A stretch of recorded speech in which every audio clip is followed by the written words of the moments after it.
Hi, I'm Jason Arp. If you live in the 4th District of Fort Wayne, Indiana, I'm your City Councilman. I'm coming to you today to talk to you a little bit about some of the economic development activities that's going on during the last 3.5 years while I've been on City Council.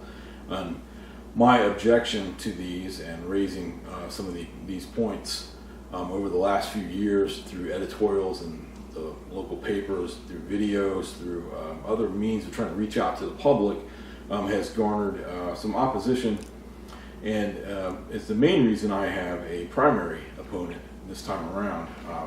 We'll get into that maybe in a separate video as far as the provenance of that particular campaign. But today I'm going to talk to you about the specifics of some of the details of some of the projects that I oppose that have brought this opposition upon me. One is the Skyline Tower. The Skyline Tower was the first recipient of a Regional Cities grant for the Northeast Indiana Regional Development Authority. This despite the fact that it was not included in the application to the state. It got the $2.8 million grant for that particular project. Some other things that I opposed for that was the tax increment financing bond that the city had to have some portion of it secured by public infrastructure, and that means that it would be something that was owned by the public. And so the portion of that building that we ended up owning is certain pieces of steel in the elevator shaft. Now this is a private building. You'll recognize it by the famous steakhouse that has moved in there. It's an apartment building, and there's a bank office in that building.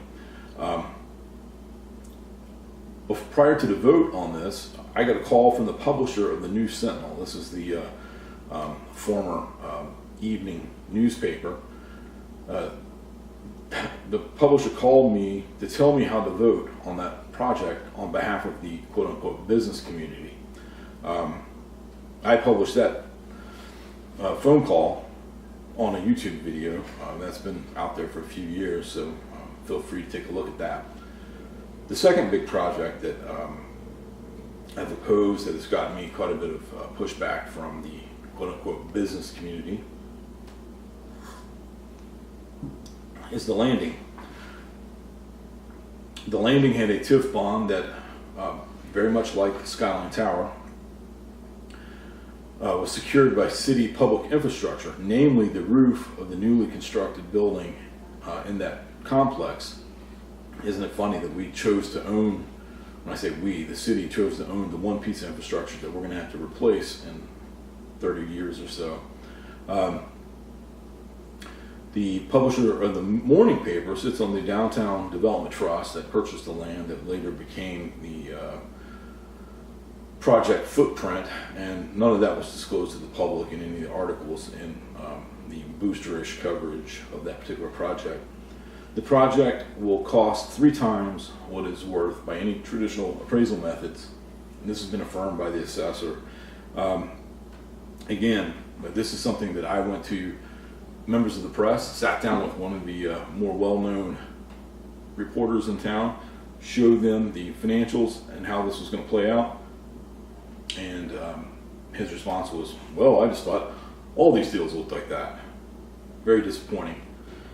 The third item is the electric works. This is a project that, again, the appraisal, the expected present value of this thing is going to be about 1/3 of what the projected costs are. Again, I mean, who in the world buys something for 3 times the price of what it's actually worth? The city's economic development contractor, the CEO, set up his father's company as a lender to the purchase of this project, locking in $2 million in interest up front on that bridge loan.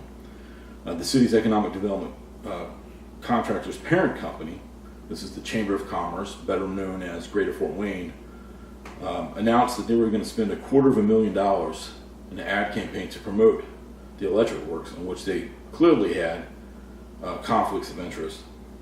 A conflict that ultimately ended with the resignation of the CEO of Greater Fort Wayne, as well as the termination of that particular loan.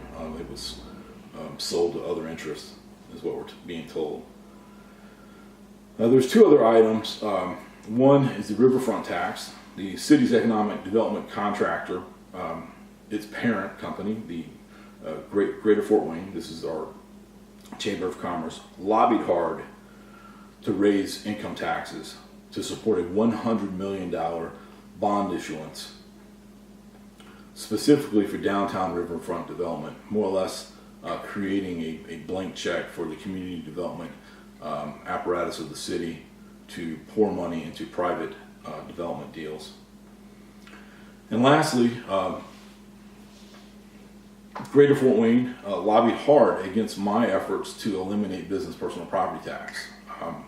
The best case scenario for business development, economic development, is to create free markets with low barriers to entry, eliminating unneeded taxes.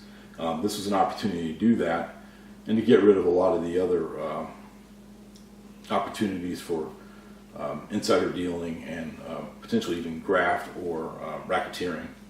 So I wanted to bring that stuff to you because that's what this campaign really comes down to. I've been a proponent for the individuals of Fort Wayne, not for the vested interests, the special interests that are getting benefits from padding their bottom line with taxpayer dollars. So thank you for listening, and we'll bring you some more videos. Thanks.